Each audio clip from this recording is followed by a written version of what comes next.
আজকে আমরা আলোচনা করব বাঙ্গু চেতনার মূল সূতিকাগার ভাষা আন্দোলন নিয়ে এবং এর পিছনের আসল বাস্তবতা কি ছিল।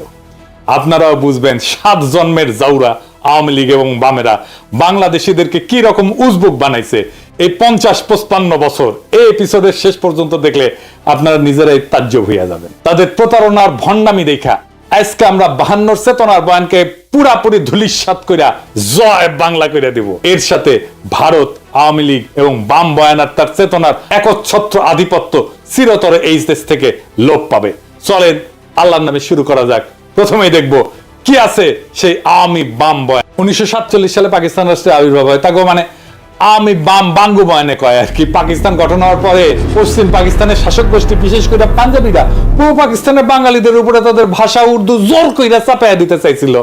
পাকিস্তান আন্দোলনের প্রধান নেতা পাকিস্তানের প্রথম গভর্নর জেনারেল কায়েদে আজম মোহাম্মদ আলী জিন্নাহ ঢাকা দেশে নাকি কইছিল Urdu and only Urdu shall be the state language of Pakistan. আর এটা শুনে নাকি সবাই না না করে চিক্কুর মাইরে উঠেছিল। আর তার মধ্যে ছিল নাকি সোহরাওয়ার্দীর বডিগার্ড। জিন্নাহ এই বক্তৃতা দেয় 2 জায়গায়। 21শে মার্চ রমনা রেস করছে বিশাল জনসভায় এবং সেই বক্তব্য কোনো প্রতিবাদ হয় নাই, বরং উচ্ছ্বসিত হয়েছিল জনগণ। উনি কইছিলেন ইংরেজিত কইছিলেন, কি কইছিলেন নিজেরাই শুনেন। Leave no doubt that the state language of Pakistan is going to be Urdu and no other language.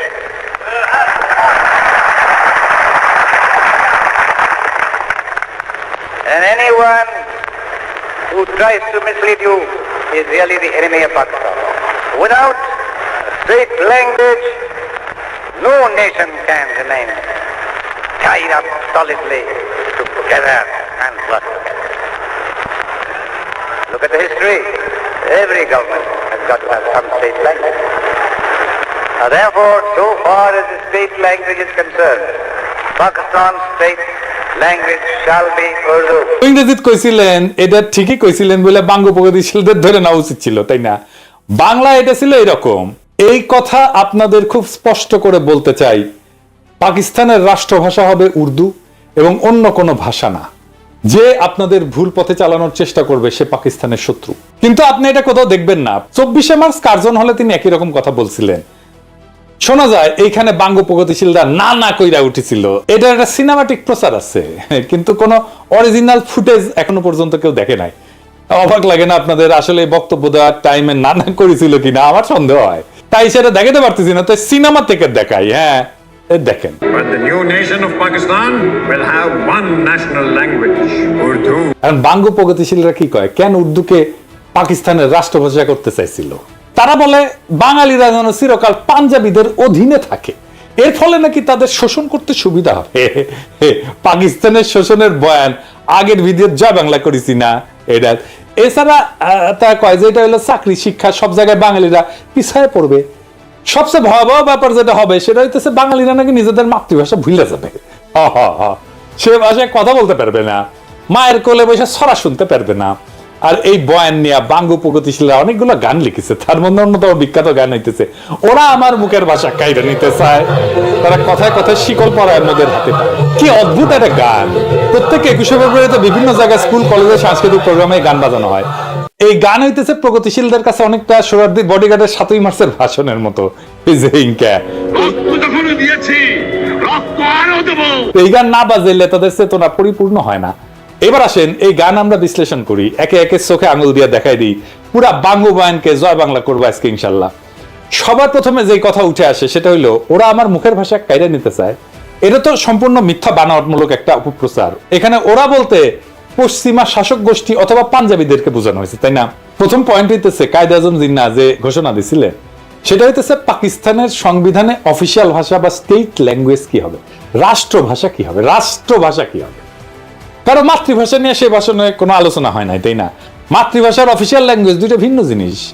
Jinnah এবং পাকিস্তানের আবির্ভাবে মুখ্য ভূমিকা পালনকারী দল মুসলিম লীগ উর্দুকে পাকিস্তানের অফিসিয়াল ল্যাঙ্গুয়েজ, স্টেট ল্যাঙ্গুয়েজ আর আন্তঃপ্রদেশ যোগাযোগকারী ভাষা যেটাকে ইংরেজিতে লিঙ্গুয়া ফ্রাঙ্কা বলে সেটা করার সিদ্ধান্ত নিয়েছিল। এবং এই সিদ্ধান্ত যখন না হয়েছিল তখন মুসলিম লীগ করে শেখ মুজিব নিজেও। কেন উর্দুকে লিঙ্গুয়া ফ্রাঙ্কা আর অফিসিয়াল ল্যাঙ্গুয়েজ করার সিদ্ধান্ত নেয় সে আলাপে পরে আসতেছি। তবে আগে দেখি অফিসিয়াল বা স্টেট ল্যাঙ্গুয়েজ কি। অফিসিয়াল ল্যাঙ্গুয়েজ হলো একটা রাষ্ট্রের সরকারি দপ্তরে আদালতে যে নথিপত্র, কাগজ, রাষ্ট্রীয় আর্কাইভ, চিঠি লেখা আর সংরক্ষণ করা হয় সেইটাকে রাষ্ট্রের অফিসিয়াল বা স্টেট ল্যাঙ্গুয়েজ বলে। আর লিঙ্গুয়া ফ্রাঙ্কা কাকে বলে? লিঙ্গুয়া ফ্রাঙ্কা হইতেছে দেশের বিভিন্ন ভাষাভাষী মানুষের মধ্যে যোগাযোগের কমন মাধ্যম বা মিডিয়াম। একটা দেশে বিভিন্ন ভাষার মানুষ বাস করতে পারে, যেমন ধরেন সোভিয়েত ইউনিয়ন বহু জাতি বাস করত, Russian, Ukrainian, Georgian, Armenian, Kazakh, Tajik, Bashkir, Turkmen, Latvian, এরকম 15টা ভাষা গোষ্ঠী ছিল, বড় বড় ভাষা গোষ্ঠী। এর প্রত্যেকটা এখন আলাদা আলাদা দেশ হয়ে গেছে এবং আরো শত শত ক্ষুদ্র ভাষা গোষ্ঠীর মানুষ ছিল সোভিয়েত ইউনিয়নে। তো এদের মধ্যে লিঙ্গুয়া ফ্রাঙ্কা ছিল রাশিয়ান, আর সোভিয়েত ইউনিয়নের অফিসিয়াল ভাষাও ছিল রাশিয়ান। তো বাঙ্গ প্রগতিশীলদের ভারত মাতা তো এক গাদা জাতিগোষ্ঠী আছে না, তো ভারত মাতার ব্যাপারে আসতেছি। কারণ আসল কথা হইতেছে অফিসিয়াল ল্যাঙ্গুয়েজের সাথে নিজের মাতৃভাষা একটা এলাকার কথ্য ভাষা বিলুপ্ত হয়ে যাওয়ার কোনো সম্পর্কই নাই, থাকতে পারে না। এটা খুব অদ্ভুত এবং স্থূল একটা দাবি, নিতান্তই হাস্যকর। কিরকম হাস্যকর দেখবেন, আমাকে বাংলাদেশের উদাহরণ দিয়ে শুরু করি। বাংলাদেশের অফিসিয়াল ভাষা হচ্ছে বাংলা, তাই না? আমরা তো সবাই জানি রাষ্ট্রভাষা বাংলা। তো বাংলাদেশে অন্য ভাষাভাষী জনগোষ্ঠী আছে, যেমন সিলেটি আছে, সাতগাই আছে, চাকমা আছে, গারো আছে, সাঁওতাল আছে, অনেক আছে, তাই না? তো আমি চাকমা গারোদের উদাহরণে আজকে যাব না, সিলেটি আর সাতগাই এই ধরে। এই দুই ভাষা বাংলা থেকে সম্পূর্ণ আলাদা ভাষা, তাদের প্রায় সম্পূর্ণ ইউনিক ভোকাবুলারি আছে, শব্দ ভান্ডার আছে, যেটা অন্য কেউ বুঝে না। এমনকি সিলেটি ভাষা তার নিজস্ব বর্ণমালা আছে, যেটাকে সিলেটি নাগরী বলে। একজন সাধারণ বাংলাভাষী মানুষের পক্ষে সিলেটি বা তাটগাইয়া ভাষা বোঝা অসম্ভব, কারণ তাদের ভোকাবুলারি বা শব্দকোষ প্রায় সম্পূর্ণ ভিন্ন। কারণ ঠান্ডা মাথায় ভেবে দেখেন তো, বাংলাকে অফিসিয়াল ভাষা করার ফলে কি সিলেটি বা চিটাগাং এর মানুষ কি তাদের কথ্য ভাষা বা মাতৃভাষা ভুলে গেছে? না, যায় নাই। কেন যাবে? আশ্চর্য কথা। এটা তো কত উদ্ভট একটা দাবি, সেটা কল্পনা করলেও হাসি লাগে। বাঙ্গ প্রগতিশীলদের দাবি যে ওরা আমার মুখের ভাষা কাইরা নিতে চায়, এটা সম্পূর্ণ গাঁজাখুরি একটা দাবি। এখন যদি চিটাগাং বা সিলেটের ভাইয়েরা যদি বলে ওরা আমার মুখের ভাষা কাইরা নিতে চায়, তাহলে বাঙ্গ প্রগতিশীলরা কই যাবে? বাঙ্গ প্রগতিশীলরা আরো বলে যে পাঞ্জাবি ইরানকে আমাদেরকে শোষণ করার জন্য উর্দু আমাদের উপরে চাপাই দিতে চাইছিল। হায় রে দুনিয়া! বাঙ্গ প্রগতিশীলদের আইকিউ আর সাধারণ জ্ঞান অনেক কম হয়, এটা আমরা সবাই জানি। শিক্ষা দীক্ষাতেও তারা সাধারণত লাড্ডা গোড্ডা হয় আর কি, লেখাপড়া কম করে, শেষ করতে পারে না বেশিরভাগ ক্ষেত্রেই। তো যাই হোক, তাই বলে এত কম হয় এটা কল্পনাতীত। আজকে এক ভদ্রলোকের সঙ্গে কথা হইতেছিল, উনি লন্ডনে থাকেন। তো ওনারে কইলাম যে এই বাঙ্গ প্রগতিশীলদের এত আপনারা পাত্তা দেন, বলেন তো দুনিয়ার কোন দেশে, বড় শহরে, কোন শহরে একজন সো কল্ড বাঙ্গ প্রগতিশীল, একজন সাকসেসফুল প্রফেশনাল, ভালো চাকরি বাকরি করে, প্রফেশনালি এক্সট্রিমলি সাকসেসফুল, সমাজের মানুষ তাকে চেনে, নোটিস করে, মানে সমাজে তার প্রভাব আছে? নাই। দুনিয়ায় যে কোনো বড় শহরে, ধরেন London, Paris, new York, Geneva, Sydney, কোথাও পাবেন না। বাম সেকুলার আওয়ামী লীগ এগুলো কোথাও পাবেন না। আহম্মকের দল এটাই জানে না যে পাঞ্জাবিদের নিজেদের মাতৃভাষা বা কথ্য ভাষা উর্দু না, তাদের কথ্য ভাষা হচ্ছে পাঞ্জাবি। পাঞ্জাবি ভাষা হিন্দুস্তানি বা উর্দু থেকে সম্পূর্ণ আলাদা একটা ভাষা। শুনেন, ਚਾਨਣ ਘਟ ਰਿਹਾ ਸੀ, ਹਨੇਰੇ ਦੀ ਆਮਦ ਦੇ ਨਿਸ਼ਾਨ ਪ੍ਰਗਟ ਹੋ ਰਹੇ ਸੀ ਤੇ ਕਹਿੰਦੇ ਆ ਲੋਕਾਂ 'ਚ ਹਾਹਾਕਾਰ। এটা হইতেছে পাঞ্জাবি। কি বুঝতে পারলেন যে এটা যে উর্দু না, এটা যে হিন্দি না? শুধু তাই না, পাকিস্তানের সীমান্ত প্রদেশের পশতুনদের মাতৃভাষা হচ্ছে পশতু, সিন্ধুর ভাষা সিন্ধি, বেলুচিস্তানের ভাষা বালুচ। এই সমস্ত প্রত্যেকটা ভাষা আলাদা আলাদা। কেউ কি নিজেদের ভাষা ভুলে গেছে উর্দুকে অফিসিয়াল ল্যাঙ্গুয়েজ করার ফলে? কারো কি ভাষা কায়দা না হয়েছে? পুরো দাবিটা এত বোগাস, এটাকে যে লজিক দিয়া, যুক্তি দিয়া ভ্রান্ত প্রমাণ করা লাগতেছে, সেটা ভাবতে অবাক লাগে। ধরে নিলাম পাঞ্জাবিরা আমাদের শোষণ করতে চায়, তাহলে তো তারা পাঞ্জাবিকে রাষ্ট্রভাষা করার ঘোষণা দিত, উর্দুকে না, তাই না?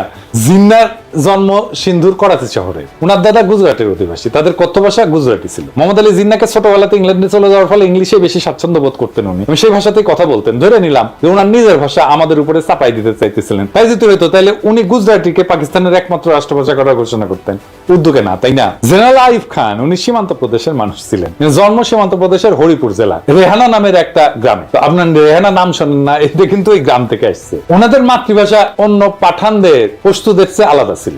ওনার মাতৃভাষা ছিল হিন্দকো। ইয়াহিয়া খান ছিলেন কিজিলবাস, এর মাতৃভাষা ছিল ফার্সি বা যেটা ইরানের ভাষা। পাকিস্তানে আইয়ুব খানের পর সেনাপ্রধান ছিলেন মুসা খান, উনি ছিলেন হাজারা সম্প্রদায়ের লোক, ওনার ভাষা ছিল হাজারা। মোহাম্মদ আলী জিন্নাহ, আইয়ুব খান, মুসা খান, ইয়াহিয়া খান এরা সবাই মাইনরিটি জাতির সদস্য ছিল, মানে মুসলমান পাকিস্তানেরও মাইনরিটি জাতির সদস্য। জুলফিকার আলী ভুট্টো ছিলেন সিন্ধু প্রদেশের লারকানার মানুষ, আর মাতৃভাষা ছিল সিন্ধি। কেউই বাঙ্গুদের কল্পিত পাঞ্জাবি শোষক ছিলেন না। আমি একটা জিনিস বুঝি না, বাঙ্গুরা সব জায়গায় তো পাঞ্জাবি শোষক কই থেকে পায়? আরে সামারগিরি করে ভুয়া বয়ান বানাবো তো যাইনা শুনে গোজা মিল দিয়া বানা এর গোজা দেয় কিন্তু মিলে না। এরপর আবার বালসুনের মতো লেজে গোবরে একখান বয়ান বানায়, জাতিকে সেটা গিলায় আজীবন তাদের অন্ধ করে রাখার স্বপ্ন দেখি। 47 থেকে 71 পর্যন্ত পাকিস্তানে যতগুলা প্রধান বিচারপতি ছিল, একজনের মাতৃভাষা উর্দু ছিল না, সব 5 জন ছিল মোট। এর মধ্যে 2 জন ছিল বাঙালি, তাদের নাম বলি। মিয়া আব্দুল রশিদ পাঞ্জাবি ছিল, মোহাম্মদ মুনির পাঠান ছিল, এআর কর্নেলিয়াস উনি অ্যাংলো ইন্ডিয়ান ছিলেন, ফজল আকবর বাঙালি ছিলেন, হামুদুর রহমান বাঙালি ছিলেন। বিভিন্ন গুরুত্বপূর্ণ ব্যক্তিদের মধ্যে কালে ভদ্রে 2-1টা পাঞ্জাবি নাম পাওয়া যায়, কিন্তু সবাই বিভিন্ন জাতের মানুষ, অনেকেই মাইনরিটি জাতের মানুষ। এদের কারো তো কোনো সমস্যা হইলো না উর্দুকে অফিসিয়াল ল্যাঙ্গুয়েজ করার ফলে, কেউ তো বোঝার দাবি তুললো না, ওরা আমার মুখের ভাষা কাইরা নিতে চায়। এদের কারো তো চাকরি বাকরি পাইতে, শিক্ষিত হইতে, রাজনীতি করতে কোনো অসুবিধা হয় নাই। যত অসুবিধা বাঙ্গু প্রগতিশীলদের, বাঙ্গু প্রগতিশীলরা যে কত বড় সামারের সামার, বাটপারের বাটপার, সেটা দেখতে পারবেন। আসেন এবার গানের আর বাঙ্গু বয়ানের আর একটা দাবি নিয়ে, উর্দুকে রাষ্ট্রভাষা করা হলে নাকি বাংলাদেশি বয়াতিদের নাইসা নাইসা গান গাওয়া বন্ধ হয়ে যাবে।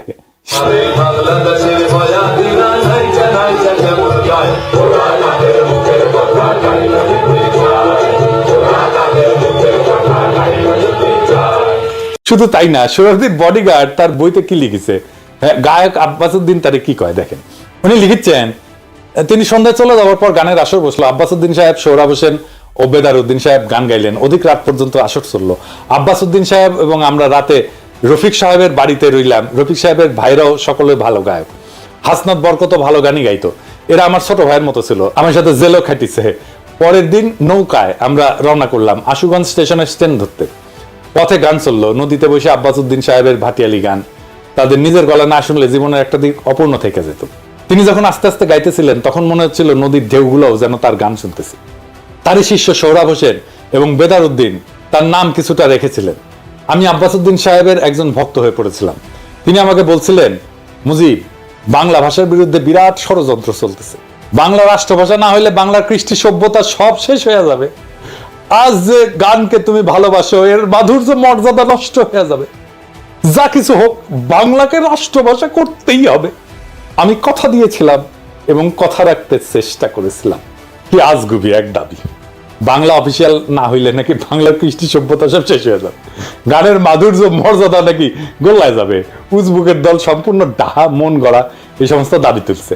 47-এর আগ পর্যন্ত ইংরেজ আমলে আমাদের অফিসিয়াল ভাষা কি ছিল? কি ছিল? ইংরেজি। তো হ্যাঁ ইংরেজি, আবার কইতেছি ইংরেজি। তখন কি ইংরেজি আমলে বাংলার বয়াতিরা নাইসা নাইসা গান গাওয়া ভুলে গেছিল? 200 বছরের বেশি তো শাসন করেছিল, তাই না? তো এই 200 বছরে কি গান গাওয়া ভুলে গেছিল? ইংরেজ আমলে বয়াতিরা নাইসা নাইসা গান করে নাই? তখন কি আব্বাসউদ্দিনের বয়ান মতে বাংলার কৃষ্টি সভ্যতা সব শেষ হয়ে গেছিল? তখন কি বাংলা গানের মাধুর্য মর্যাদা গোল্লায় গেছিল? বাংলা সাহিত্য সবচেয়ে বেশি প্রসার লাভ করেছিল কখন? ইংরেজ আমলে। বাংলা ভাষার সৃষ্টি হয়েছে ইংরেজ আমলে। আধুনিক বাংলা ভাষা যেটা আমরা বলি, বিশেষ করে বাংলা গদ্য সাহিত্যের সৃষ্টি হয়েছে ইংরেজ আমলে। পদ্য সাহিত্যের যা প্রসার ঘটছে তার সিংহভাগ ইংরেজ আমলে। বিভিন্ন বাংলা পত্র পত্রিকা, মাসিক সাহিত্য পত্রিকা সব ইংরেজ আমলে শুরু হয়েছিল। 1800 সালে কলকাতাতে ইংরেজদের ফোর্ট উইলিয়াম কলেজ প্রতিষ্ঠার পরে বাংলা সাহিত্য সৃষ্টি এবং প্রসার লাভ করা শুরু করে। বাংলা সাহিত্য এবং কালচার যারা সৃষ্টি এবং ডিফাইন করছে, রাজা রামমোহন রায়, ঈশ্বরচন্দ্র বিদ্যাসাগর, মাইকেল মধুসূদন দত্ত, বঙ্কিম, শরৎ, রবীন্দ্রনাথ, নবীন চন্দ্র সেন, সব কয়টা ইংরেজ আমলের মানুষ। ইংরেজ আমলে ইংরেজি অফিসিয়াল ভাষা নিয়ে তাদের তো বাংলা সাহিত্য চর্চার বিকাশে কোনো বাধা সৃষ্টি হয় নাই। আর 47 সালে পাকিস্তান তৈরির পর আব্বাসউদ্দিন, আব্দুল লতিফ এগোছে তোনার চোদন জায়গায় উঠলো। 47-এর আগে আব্বাসউদ্দিন লতিফেরা গান করে নাই, ওদের কাছে গানের মাধুর্য তখন গোল্লায় যায় নাই। পাকিস্তান উর্দুকে অফিসিয়াল ভাষা করতে গেল, চেতনা জায়গায় উঠলো। উর্দুর ইতিহাস নিয়ে একটু পরে আসতেছি। এদের দাবি যে কত শয়তানি আর ষড়যন্ত্র ভরা সেটা আস্তে আস্তে টের পাবেন। মুঘল আমলে মুঘলদের রাজ দরবার এবং সুবা এবং প্রদেশগুলোতে অফিসিয়াল ভাষা ছিল ফার্সি। মুঘলদের যাবতীয় ডকুমেন্ট, পরোয়ানা, ইতিহাস সবকিছুই ফার্সিতে রচিত হইতো। সিরাজউদ্দৌলা, আলীবর্দী, মুর্শিদ কুলি খান এদের আমলে যাবতীয় হুকুম, পরোয়ানা ফার্সি শিকাস্তা স্টাইলে লেখা হইতো। এই যে দেখেন, এটা শিকাস্তা ক্যালিগ্রাফি স্ক্রিপ্টের একটা উদাহরণ। পলাশির যুদ্ধের পর ইংরেজরা প্রথম 80 বছর মানে 1757 থেকে শুরু করে 1837 সাল পর্যন্ত মুঘলদের ফার্সিকে অফিসিয়াল ভাষা হিসেবে বহাল রাখে। সেই সময় তাদের যাবতীয় অফিসিয়াল ডকুমেন্ট, খাজনার হিসাব ইত্যাদি ফার্সিতেই লেখা হইতো। ইংরেজ সাহেবদের বিভিন্ন চিঠি, আদেশ, পরোয়ানা ইত্যাদি তাদের দেশীয় সেক্রেটারিরা ফার্সিতে লিখে কম্পোজ করে দিত। এই সেক্রেটারিদেরকে বলা হইতো মুন্সি। মুন্সি, হ্যাঁ, প্রচুর হিন্দু ইংরেজি এবং ফার্সি ভাষা শিখে এই মুন্সির কাজ করত। তাদের টাইটেল ছিল মুন্সি। আমাদের গৌতম দাস দাদা আছেন না, আপনারা পছন্দ করেন খুব, আসল নাম হইতেছে গৌতম দাস মুন্সী। উনার ছোট ভাই বিশ্বজিৎ দাস মুন্সী, উনি লেখেন মুন্সী বিশ্বজিৎ। এবার বুঝেছেন তো? 1837 সালে লর্ড অকল্যান্ড ব্রিটিশ ইন্ডিয়ার অফিসিয়াল ল্যাঙ্গুয়েজ ফার্সি থেকে ইংরেজি আর উর্দুতে বদল করে। জিয়া, দুইটা অফিসিয়াল ল্যাঙ্গুয়েজ ছিল, ইংরেজি আর উর্দু। ইংরেজ আমলে 1837 সাল থেকে ব্রিটিশ ভারতে ইংরেজির পাশাপাশি উর্দু ছিল অফিসিয়াল ভাষা। 47 সাল পর্যন্ত এই সিস্টেম বহাল থাকে। ইংরেজ অফিসাররা ব্রিটিশ ইন্ডিয়ান আর্মিতে তাদের নেটিভ সোলজারদের সাথে কি ভাষায় কথা বলতো শুনবেন? উর্দুতে। মহারানী ভিক্টোরিয়া তার হিন্দুস্তানি ব্যক্তিগত খাদেম মুন্সি আব্দুল করিমের কাছ থেকে উর্দু ভাষা শিখছিলেন। শুধু তাই না, মহারানী ভিক্টোরিয়া তার নিজের ডায়েরি ইংরেজির পাশাপাশি উর্দুতেও লিখতেন। ওনার ডায়েরির 13 ভলিউম উনি উর্দুতে লিখছেন নিজের হাতে। এটা নিয়ে একটা সিনেমা হয়েছে হলিউডে, মহারানী ভিক্টোরিয়া তার হিন্দুস্তানি খাদেম মুন্সি আব্দুল করিমকে নিয়ে। সিনেমার নাম হইতেছে ভিক্টোরিয়া অ্যান্ড আব্দুল। 2017 সালে এটা মুক্তি পেয়েছে। তো মহারানী ভিক্টোরিয়ার চরিত্রে অভিনয় করছেন জুডি ভেন্স, আর আলী ফজল অভিনয় করছে আব্দুল করিম চরিত্রে। কাজেই ইংরেজ আমলে 47 পর্যন্ত রবীন্দ্রনাথ, শরৎ, বঙ্কিম, ঈশ্বরচন্দ্র এরা সাহিত্য চর্চা করতে পারবে, কাব্য রচনা করতে পারবে, মাসিক পত্রিকা বের করতে পারবে, বাংলাদেশের বয়াতিরা নাইচা নাইচা গান গাইতে পারবে, তাতে কোনো অসঙ্গতি নাই। কথা বলে কইরা রাখি কইরা ঘুম পাড়াই না গাইতো দিনা ও মায় সোনা মানিক জাদু বলে চুমা দিয়া লইতো বলে সোনা মানিক জাদু বলে চুমা দিয়া লইতো বলে আলো জাদুর কইরা কইতো মরে আনছানা আমার বুকে যায় সোনা মায়ের মুখে কথা কাইরা যায় সোনা মায়ের মুখে কথা কাইরা। আচ্ছা বলেন, অফিসিয়াল ভাষার সাথে দুঃখিনী মায়ের তার সন্তানকে সোনা মানিক জাদু বলে চুমা দিয়া লইতো কোলে আয়সান আমার বুকে, আয়ের সম্পর্ক কি? ইংরেজ আমলে কি কোনো বাঙালি রমণী তার সন্তানকে বাংলা ভাষায় সোনা মানিক জাদু বলে চুমা দিয়া কোলে নেয় নাই? কি আশ্চর্য একটা দাবি। বাঙ্গ প্রগতিশীলরা আবার এর মধ্যে দুঃখিনী মায়ের ঢুকেছে। কত বড় বাটপারেরা। পাকিস্তান প্রতিষ্ঠা হওয়ার পরে জিন্নাহ এবং তার পরবর্তী গভর্নর জেনারেল আর প্রধানমন্ত্রী খাজা নাজিবুদ্দিন তাদের ভাষণে সুস্পষ্ট করে বলছিলেন যে পাকিস্তানের কোন প্রদেশের প্রাদেশিক অফিসিয়াল ভাষা কোনটা হবে সেটা প্রদেশের আইনসভা ঠিক করবে, কিন্তু অল পাকিস্তান লিঙ্গুয়া ফ্রাঙ্কা হবে উর্দু। আগেই বলছি, পাকিস্তানে বহু ভাষার মানুষ বাস করত, পাঞ্জাবি, বাঙালি, পাঠান, বালুচ, হাজরা, সিন্ধি, কিজিলবাস। এদের সবার আন্তঃযোগাযোগ বা ইন্টার কমিউনিকেশনের জন্য উর্দু ছিল সবচেয়ে মোক্ষম ভাষা, কারণ এরা সবাই উর্দু জানতো। মানে ধরেন হাজরা সম্প্রদায়ের মানুষ বাংলা জানে না তো, বেলুচরা বাংলা জানে না তো, তাহলে রাষ্ট্রভাষা যদি বাংলা করে তাহলে কেমনে হবে বলেন তো? উর্দু শব্দটা আসছে তুর্কি ভাষা থেকে। মূল তুর্কি শব্দটা ছিল অর্দু, যার অর্থ হচ্ছে সেনাবাহিনী বা সামরিক শিবির বা ক্যাম্প। এই অর্দু শব্দটা পরবর্তীতে ফার্সি, তারপরে উর্দুতে এসে দাঁড়ায় জাবানি উর্দু, অর্থাৎ সেনাবাহিনীর ভাষা। এই উর্দু থেকেই উর্দি মানে সেনাবাহিনীর পোশাক শব্দটা আসছে। কেন উর্দু? এর জন্য অল্প একটু ইতিহাস বলি, শোনেন, ভালো লাগবে আপনাদের। আরবরা যখন নবীজির ওফাতের পর বিভিন্ন সাম্রাজ্য যেমন রোমান, পারস্যদের পরাজিত কইরা নিজেদের সাম্রাজ্য বানায়, সেটা সর্বপ্রথম উমাইয়া আমলে ভারতবর্ষ পর্যন্ত পৌঁছায়। মোহাম্মদ বিন কাসেমের নেতৃত্বে মুসলমানরা 711 সালে মাকরান, বেলুচিস্তান আর সিন্ধু প্রদেশ জয় করে। মোহাম্মদ বিন কাসিম সিন্ধু থেকে নদী ধইরা উত্তর দিকে বর্তমান পাঞ্জাবের মুলতান পর্যন্ত জয় করছিলেন। এইখানে আরবদের বিজয় থেমে থাকে প্রায় 300 বছর।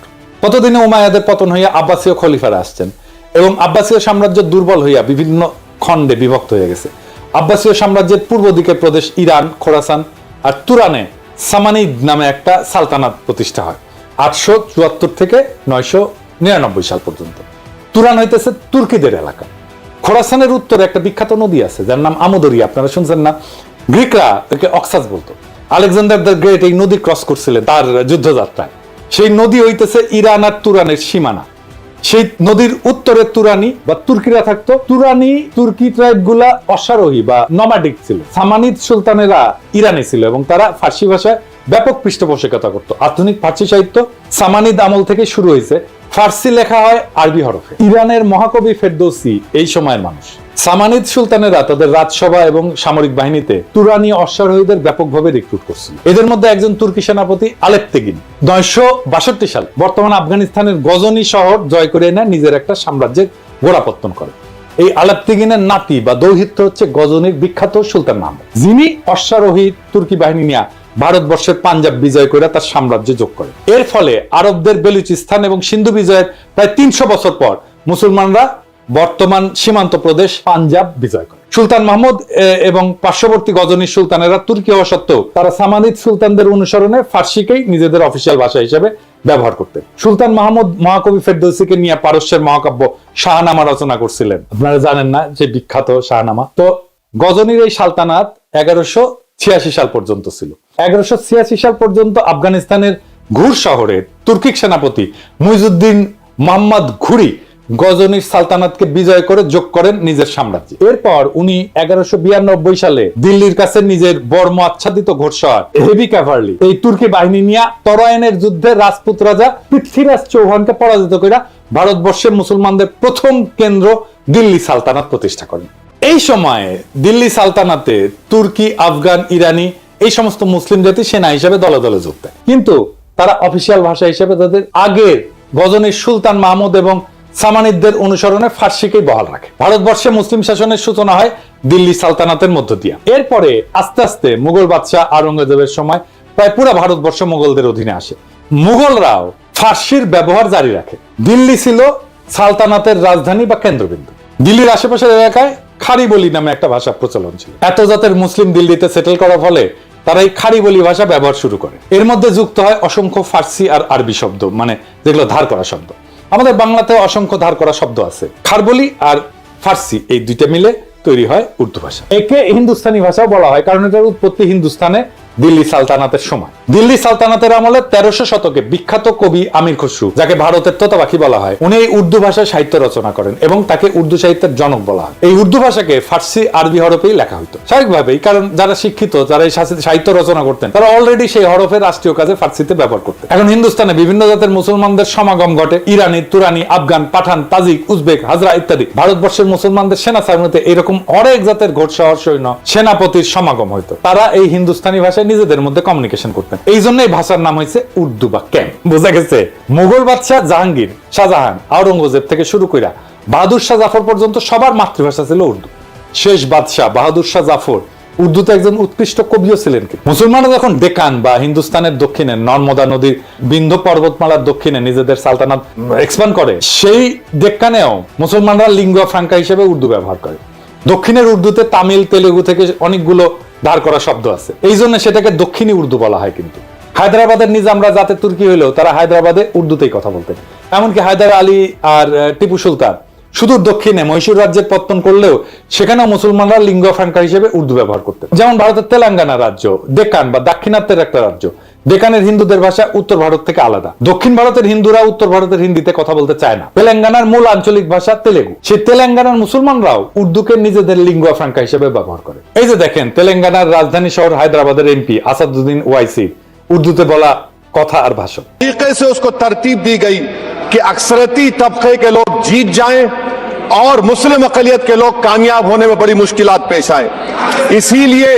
इसीलिए 2007 में सच्चर कमेटी ने कहा था, सिफारिशात में कहा कि अब जब हदबंदी होगी तो माकूल तरीके से बनाया जाए ताकि मुसलमान पार्लियामेंट और असेंबली के इलेक्शन जीत सके। পুরা উপমহাদেশে পাঠান, পাঞ্জাবি, সিন্ধি, উত্তরপ্রদেশ, হায়দ্রাবাদ, কর্ণাটক, দক্ষিণী সব জাতের মুসলমান উর্দুকে লিঙ্গুয়া ফ্রাঙ্কা হিসেবে ব্যবহার করে। কারো কারো মধ্যে কোনো কুরকুরানি কিন্তু হয় নাই। এক বিচিত্র উদ্ভট কারণে আওয়ামী ভারতীয় প্রোপাগান্ডায় বিশাল উপমহাদেশের বিভিন্ন জাতের মুসলমানদের মধ্যে শুধু পূর্ব বাংলার বাঙালিদেরকে উর্দুতে ঘৃণা করা শিখাইতে সক্ষম হয়েছে। কিন্তু হিন্দু আর্যদের সংস্কৃত ভাষা থেকে শব্দ নিয়ে উর্দু ভাষাকে হিন্দিতে রূপান্তর করার পর সেই হিন্দিকে আবার এইসব বাঙ্গ প্রগতিশীলদের কাছে জনপ্রিয় করছে। এই দেখেন, আমগের ট্যাঙ্ক ড্যান্সার আজকাল পুলিশের ভ্যানে লাথি গুতা খাওয়া আসানুল্লাহ কিনু ক্যাঙ্গে করে হিন্দি করছে। শুনেন, 71 सन का मुक्ति युद्ध में पाकिस्तान हमका विरुद्ध था एवं पाकिस्तान हमका साथ लड़ाई किया था। उस टाइम से जमात इस्लामी एक आतंकवादी संगठन था जो आदमी को मार दिया, नारी को मार दिया। वो संगठन पाकिस्तान बैक करता है एवं वो संगठन का जो आदमी मारा था उसका लिए विचार कर रहा है, फांसी भी हो गया। ये संगठन का साथ पाकिस्तानी का एवं पाकिस्तानी गोয়েন্দা संस्था ISI का गভীর ताल्लुक है। তো পাকিস্তান রাষ্ট্র 1947 সালে জন্ম নেয়। ভারতবর্ষে মুসলমানদের দিল্লি সালতানাত মোগল সালতানাতের উত্তরসূরি হিসেবে। স্বাভাবিকভাবেই মুসলিম সালতানাতের হেরিটেজ হিসেবে উর্দুকে পাকিস্তানের বহু ভাষাভাষী মানুষের মধ্যে লিঙ্গুয়া ফ্রাঙ্কা আর অফিসিয়াল ল্যাঙ্গুয়েজ হিসেবে নির্ধারণ করা হবে, এটা খুব স্বাভাবিক। ভারতবর্ষে মুসলমানদের সালতানাতের ইতিহাসের সাথে যারা পরিচিত তাদের কাছে এটাই ন্যাচারাল। এর বিরোধিতা যে কত বড় ষড়যন্ত্র সেটা আপনারা একটু পরে দেখবেন, ষড়যন্ত্র কারা করছে সেটাও দেখবেন, তাজ্জব হয়ে যাবেন তাদের নির্লজ্জতা দেখেন। আধুনিক হিন্দি ভাষার আবির্ভাব ঘটে 19 শতকের শেষে এবং 20 শতকে। অনেক হিন্দু উর্দু ভাষার কিছু ফার্সি আরবি ভোকাবুলারি আর ফার্সি হরফে নারাজ হয়। তারা এজিটেশন শুরু করে, উর্দু বা হিন্দুস্তানি ভাষাকে দেবনাগরী হরফে লেখার জন্য ভোকাবুলারিতে আরবি ফার্সির বদলে সংস্কৃত থেকে ধার করা শব্দ নিয়ে রিপ্লেস করা শুরু করে।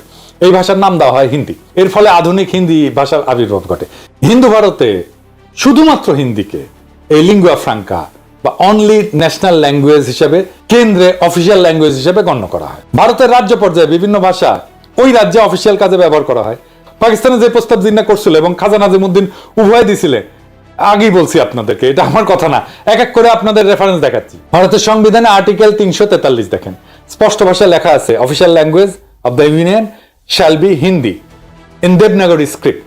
সাথে কিছুদিনের জন্য ইংরেজিকে রাখছে, যতদিন না মানুষ হিন্দি শেখে। সারা ভারতে সেটা প্রচলিত হয়। এরপর ভারতের সুপ্রিম কোর্টের এই রায় দেখেন, ভারতের সুপ্রিম কোর্ট হিন্দিকে ন্যাশনাল ল্যাঙ্গুয়েজ হিসেবে রায় দিছে। রায় বলা আছে এইটা ইংরেজি যেহেতু কইছে ঠিকই কইছে, এটা বাংলায় করলে হয়। ভারত অনেক রকম মানুষের দেশ, এখানে হিন্দি জাতীয় ভাষা। তাই আশা করা হয় যে যেসব সাক্ষীকে আবেদনকারী মানে উত্তরপ্রদেশের ট্রাইব্যুনালে নিয়ে আসবেন তারা হিন্দিতে কথা বলতে পারবেন এবং নিজেদের কথা বুঝিয়ে বলতে পারবেন। এরপর সংবিধানের 351 আর্টিকেল দেখেন, স্পষ্টভাবে লেখা আছে ভারতের কেন্দ্রের দায়িত্ব হচ্ছে হিন্দি ভাষার প্রসার ঘটানো, সাথে হিন্দি ভোকাবুলারি ক্রমান্বয়ে সংস্কৃত থেকে ধার করা শব্দ দিয়ে প্রতিস্থাপন করা। কই, ভারতের পশ্চিমবঙ্গে তো বাঙালি বাস করে। বাংলা সাহিত্য কালচার সংস্কৃতি বলতে যা বুঝি সেটার গোড়াপত্তন তো ঘটে পশ্চিমবঙ্গের হিন্দু ভদ্রলোক ব্রাহ্মণ কায়স্থ বৈদ্য এদের হাতে। তারটা একটা টু শব্দ পর্যন্ত করলো না যে ভারতে তাদের মুখের ভাষা কাইরা নিতে হইতেছে। তাদের দুঃখিনী মায়ের কি হবে, সোনামানিক বলে আর বুকে টাইনা নিতে পারবে না। হিন্দিকে ভারতের কেন্দ্রে অফিসিয়াল ল্যাঙ্গুয়েজ করার ফলে কি তারা বাংলা ভুলে গেছে?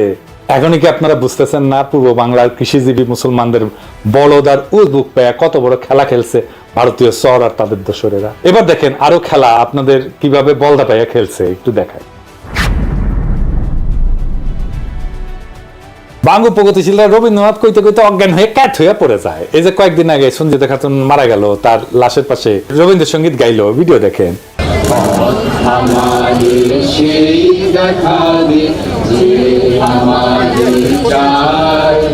আমি অভয় মনে ছাড়ব তোরি, এই শুধু মোর দান।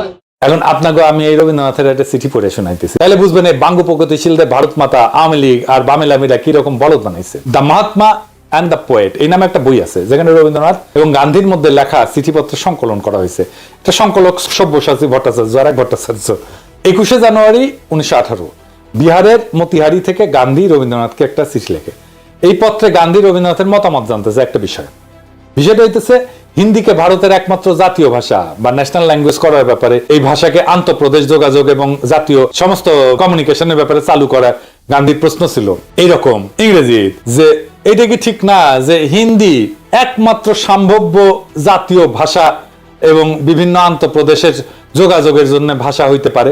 চিঠির উত্তরে শান্তিনিকেতন থেকে 24 জানুয়ারি 1918 রবীন্দ্রনাথ এই প্রস্তাবে সম্মতিসূচক মতামত দেন এবং হিন্দিকে ভারতের একমাত্র জাতীয় ভাষা যা আন্তঃপ্রদেশ যোগাযোগের জন্য উপযুক্ত বলে মতামত প্রদান করেন। তিনি স্পষ্ট বলছিলেন, হ্যাঁ, হিন্দি একমাত্র সম্ভাব্য জাতীয় ভাষা হইতে পারে ভারতের। আবার পড়ে শোনাচ্ছি, Hindi is the only possible national language in India.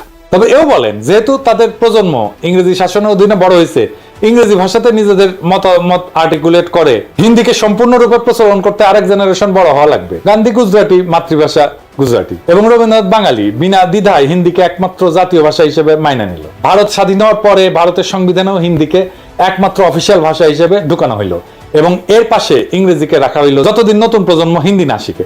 যে বাঙ্গু প্রগতিশীলরা এত রবীন্দ্রনাথ বই করলে পাগল হইয়া যায়, কাজ হয়ে পড়ে যায়, সে রবীন্দ্রনাথ নিজেই তো তার দেশ ভারতে হিন্দিকে সর্বভারতীয় ভাষা হিসেবে প্রমোট করছে। এখানে বাঙ্গু প্রগতিশীলদের আইকন রবীন্দ্রনাথ হাউকা করে নাই যে সে তার মাতৃভাষা ভুলে যাবে। পশ্চিম বাংলার কোন কবি সাহিত্যিক তো এটা একটা টু শব্দ করে নাই, যেহেতু রবীন্দ্রনাথ কইছে ঠিকই কইছে। আর জিন্না একই কথা কইয়া ভিলেন হইয়া গেল বাঙ্গু প্রগতিশীলদের কাছে। এটা কত বড় সামার বাটপারের বাটপার দেখেছেন। ভারতের কেন্দ্রে, সচিবালয়, আদালতে, আর্মিতে সব জায়গায় অফিসিয়াল ভাষা হচ্ছে হিন্দি বা ইংলিশ। সব ফাইলপত্র, যোগাযোগ, চিঠি আদান প্রদান হিন্দি অথবা ইংলিশে করা লাগে। ভারতের পার্লামেন্টে কথা বলতে গেলে হিন্দি বা ইংলিশ ব্যবহার করতে হয়। পার্লামেন্টের মেম্বার, রাজনীতিবিদ যদি বকলম বা মূর্খ হয় তাহলে স্পিকারের বিশেষ অনুমতি নিয়ে অন্য ভাষায় বক্তৃতা দিতে পারে, যদিও সেই বক্তব্য কেউ শুনে না। এই যে দেখেন, পশ্চিমবঙ্গের লোকসভার একজন সদস্য অভিষেক ব্যানার্জি ডায়মন্ড হারবার 24 পরগনা আসনের এমপি, লোকসভায় হিন্দিতে কথা হচ্ছে। দেখেন, खबर रखिए और कुर्सी का पीटी बांध लीजिए, मौसम बिगड़ने वाला है। आप डायरेक्शन देंगी ये मुझे? पश्चिम बंगाल के चीफ मिनिस्टर ममता बनर्जी सदन के सदस्य है नहीं है, तो उन्होंने क्यों टिप्पणी किया? বাঙ্গু প্রগতিশীলরা তো ভারত মাতা শুইয়া কায়েত, এরা কিন্তু ভারত মাতার বিরুদ্ধে একটা টু শব্দ করবে না। আপনাদের কি আসলে বিশ্বাস হয় যেই সব 7 জন্মের জাউরাজ, আওয়ামী লীগ, সিপিবি, বামপন্থী বুদ্ধিজীবী সাহিত্যিক যেমন শাহরিয়ার কবির, কমিউনিস্ট মুনির চৌধুরী যারা ভাষা আন্দোলন নিয়ে লাফাইছে, তারা কি এইটার জবাব দিতে পারবে যে যদি 47-এর দেশভাগ না হইয়া আমরা যদি অখণ্ড ভারতের অংশ হইতাম তাহলে কেন্দ্রে অফিসিয়াল ভাষা কি হইতো? হিন্দি হইতো তো, তাই না? তো তারা কি হিন্দি ব্যবহারের বিরুদ্ধে একটা টু শব্দ করতো? তারা তো তাদের গুরুদেব রবীন্দ্রনাথের আদেশ দেখে কাইট হয়ে পড়ে যেত। আসলে ওদের সবসময় উদ্দেশ্য ছিল ভারত মাতার এজেন্ডা বাস্তবায়ন করা। আমাদের আগের 2টা এপিসোডে দেখাইছি, এপিসোডের মাধ্যমে সেটা আবার স্বতঃসিদ্ধভাবে প্রমাণ করলাম আপনাদের সামনে আরেকবার। এরা সব সময় এই ভূখণ্ডের মুসলমানদেরকে দুর্বল করে রাখতে চাইছে, এখনো সেটার জন্য আপ্রাণ চেষ্টা করে যাচ্ছে। সেই জন্য প্রথম থেকে ষড়যন্ত্র করে তাদের দেশীয় লেসপেন্সারদের মাধ্যমে এই সমস্ত ভুয়া বয়ান তৈরি করে বিলি করেছে। পাকিস্তান তৈরি হওয়ার পর থেকে এদের উদ্দেশ্য ছিল উপমহাদেশের মুসলমানদের মধ্যে যাতে বন্ধন না থাকে, একতা না থাকে, মুসলমানরা যাতে কোনোভাবে এক দেশে বসবাস না করে। মুসলমানরা যদি একতাবদ্ধ শক্তিশালী থাকে তাহলে তো ভারত মাতার বিশাল বিপদ সামনে, তারা তাদের অখণ্ড ভারত পুনরুদ্ধারের স্বপ্ন বাস্তবায়ন করতে পারবে না। এই জন্যই ভারত নিজে হিন্দিকে নিজের অফিসিয়াল ল্যাঙ্গুয়েজ বানায় পূর্ব বাংলার মুসলমানদেরকে উজবুক বানাইছে তাদের দেশীয় দোসরের মাধ্যমে। এখনো খেয়াল করলে দেখবেন ইউটিউবে বা ফেসবুকে পশ্চিমবঙ্গের বাঙালিরা এসে এই ব্যাপারে উস্কানি দেয়। যখন কোনো উর্দু গানে বা পাকিস্তানের কোনো কিছুতে বাংলাদেশি কেউ লাভ দেয়, লাইক দেয় বা কোনো একটা কমেন্ট করে, এইসব পশ্চিমবঙ্গের বাটপাট সামাররা এসে কয় তোদের ভাষা উর্দু নাকি? কত বড় সামারেরা! তখন এরা ওপার বাংলা থেকে ভাষা আন্দোলনে ব্যাপকভাবে উস্কানি দিছিল, প্রোপাগান্ডা চালাইছিল। এদের প্রোপাগান্ডা কি জিনিস সেটা সবাই আজকে ভালোভাবে বুঝছেন। দেখেন, আপনাকে মৌলিক যখন কেন্দ্রে যায়, মোদির সাক্ষাৎকার নেয়, তখন হিন্দিতে কথা কয়। मोदी जी रिपब्लिक बांग्ला में पहली बार बहुत बहुत स्वागत है। नमस्कार। बहुत बहुत शुक्रिया आपको मोदी जी ये जो पूरा जो माहौल है, हजारों में लोग यहाँ पे आए हैं, क्या कुछ नहीं हुआ ये प्रोग्राम को बंद करने के लिए? लोगों को रोका गया, 144, 144 इशू किया गया, बहुत सारे जगहों पे रोक नहीं पाए। ममता बनर्जी को मोदी से इतना डर क्यों है? পশ্চিমবঙ্গের হিন্দু বাঙালিদের কাছে এটা কিন্তু কোনো আপত্তির বিষয় না, কিন্তু মুসলমানরা উর্দু কইলে তাদের হোগা জ্বলে যায়, তাদের হোগায় আগুন জ্বলে ওঠে দাউ দাউ করে। এইবার আসি ষড়যন্ত্রের অন্তিম পর্যায়ে। 52 সালের 21শে ফেব্রুয়ারির ঘটনা। 21শে ফেব্রুয়ারি নিয়ে যেই বয়ান প্রচলিত তাতে বলা হয় পাকিস্তানি পুলিশ হঠাৎ কইরা বলা নাই কওয়া নাই নিরীহ ছাত্রদের মিছিলে গুলি বর্ষণ করে, যেখানে তারা রাষ্ট্রভাষা বাংলা চাই স্লোগান দিতে দিতে শান্তিপূর্ণ মিছিল করতেছিল।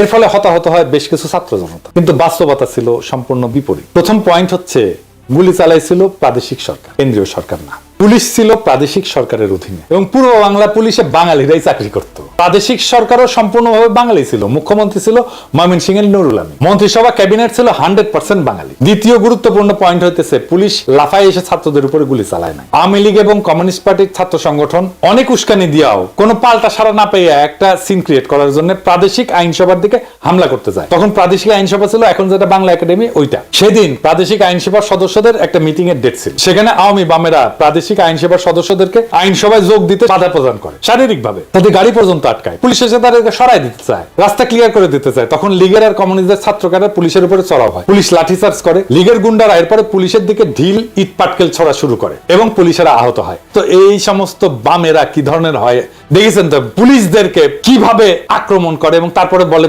আমাকে আক্রমণ করছেন কেন? দেখেন না, এই যে দেখেন।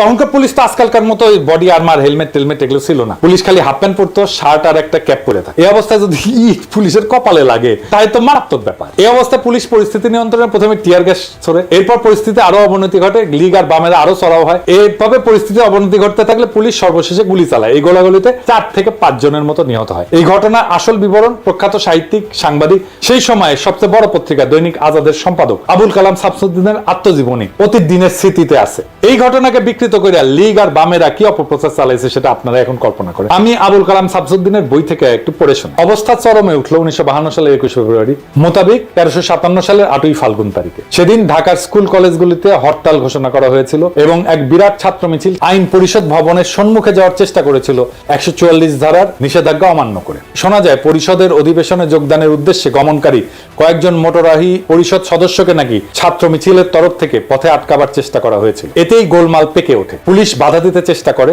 ছাত্র মিছিলের উপরে পুলিশ নাকি লাঠিচার্জ করে এবং কিছু সংখ্যক বিক্ষোভকারীকে গ্রেপ্তারও করা হয়। ফলে উত্তেজনা আরো বৃদ্ধি পায় এবং জনতার পক্ষ থেকে নাকি পুলিশের উদ্দেশ্যে ঢিল ইত্যাদি ছোড়া হয়। ক্রমে অবস্থা একরূপ আয়ত্তের বাইরে চলে যায়। পুলিশ প্রথমে কাঁদুনে গ্যাস এবং পরে বেপরোয়া গুলি বর্ষণ শুরু করে। ফলে জনতার বেশ কিছু সংখ্যক লোক হতাহত হয়। হতাহতের সংখ্যা কি ছিল এবং তাদের মধ্যে ছাত্রই বা কতজন ছিল সে সম্পর্কে নানা ধরনের কথা শোনা গিয়েছিল। সঠিক হিসাব যে কারণেই হোক পাওয়া যায় নাই, পাওয়ার উপায় ছিল না। এই পুরো এপিসোড শোনার পরে এখন আপনারা ঠিক করেন, আপনারা কি ভারতীয় আধিপত্যবাদ নামের বৃক্ষের প্রথম শিকড় ছিল শহীদ মিনার, এটা বুঝতে পারছেন? আওয়ামী লীগের তৈরি করা হুজুগে আবেগ বাদ দিলে শহীদ মিনার এবং এই সংক্রান্ত পুরো ন্যারেটিভ হচ্ছে ভারতীয় চক্রান্তের কাছে আমাদের পরাজয়ের সর্বপ্রথম ঘটনা। এইটাকে সেলিব্রেট করা আর পলাশীর যুদ্ধের লর্ড টাইপের বিজয়কে সেলিব্রেট করা একই কথা। প্রিয় দর্শক, এতক্ষণ যা শুনলেন তা শুধু ইতিহাস না, এটা একটা চেতনার ময়ূরপুচ্ছ ছিঁড়ে ফেলার রক্তাক্ত ঘোষণাপত্র। বহুদিন ধরে আমরা ভাবছি 21 ফেব্রুয়ারি মানেই ভাষার জন্য আত্মাহুতি, কিন্তু কে লিখছিল সেই নাটকের চিত্রনাট্য? কে বসে বসে বানাইছিল সেই ট্র্যাজেডির আবহ? এটা কি মাতৃভাষার বিজয় ছিল, না এটা ছিল একটা সুচারু প্রতারণা? ভারতের প্রথম পেরেক ঠোকা আমাদের ভূখণ্ডের আত্মপরিচয়, আমাদের ঐতিহ্যে, আমাদের আত্মমর্যাদায়। ভাষার নামে চলা ষড়যন্ত্রের নোংরা স্ক্রিপ্ট আমরা আজকে ছিঁড়ে ছিঁড়ে ফেলে দিচ্ছি। আমরা সেই প্রজন্ম যারা আর হুজুগে শহীদ মিনারে খালি পায়ে শুধু গানই করতে যাব না, আমরা প্রশ্ন করব। আমরা সেই প্রজন্ম যারা জানে রাষ্ট্রভাষা আর মাতৃভাষার পার্থক্য কোথায়।